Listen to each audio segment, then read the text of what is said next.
ফার্স্টেই দিয়ে দেবো আমি আঞ্জির, যেটা কি না এই জলের বাটির মধ্যে আমি দিয়ে দিচ্ছি আঞ্জিরটা। পুরো প্যাকেটে দুটো লেগে রয়েছে উপরে, দুটো ছাড়িয়ে নেবো। একটা বোধহয় পড়ে গেল নিচে।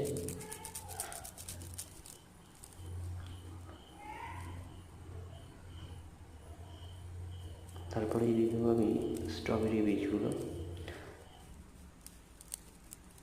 স্ট্রবেরিটা সবুজ দিয়ে দিচ্ছি যাতে অসুবিধা না হয় বুঝতে।